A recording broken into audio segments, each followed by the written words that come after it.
A stunning reversal in North Korea. Kim Jong-un halting the country's missile testing and closing one of its nuclear sites ahead of his upcoming summit with President Trump. But our next guest says something is not adding up. Here to explain, Michael Malice, author, Dear Reader, the unauthorized biography of Kim Jong-il. Good morning. What do you make of these latest developments?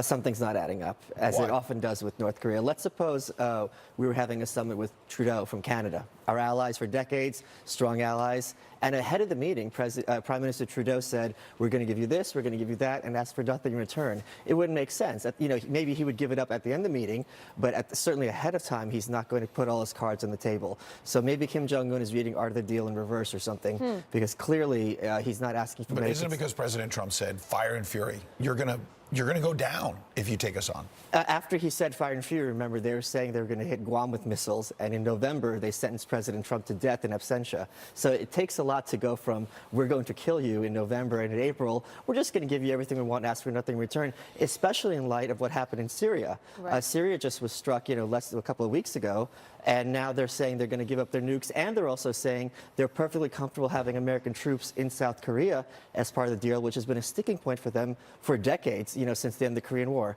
So again, and this, as I was saying earlier, sorry, with regards to Trudeau, this is our close ally. Here we have our worst enemy, so to trust them at their face value makes no sense. So what was the turning point? Because if you listen to Kim Jong-un and speaking to his own state party the other night, he says, we have finished our nuclear weapons program. So he can now deliver for his dad and his granddad, a book that you've written a lot about. Sure. That was their dream. That is all they wanted for their country. So he's saying it's a win-win for us because we have our nuclear program and now we can open up to the West and fix our economy. But they can't really open up to the West because these people have been lied to for 70 years. They're taught that we started the Korean War, for example, as opposed to their founder, the great leader Kim Il-sung. So can you imagine what would happen to a nation that learned, like if we learned that George Washington was a genocidal dictator? It's not going to make us like the federal government a lot more. So if they even wanted to open up, his hold on power, which is already tenuous, would implode. So again... So what should we be most concerned about? You're saying this came out of nowhere when they were acting quite differently just months ago. So why should we be nervous? Why should the president be nervous? In the same way that a couple of days before the election, Hillary was tweeting out,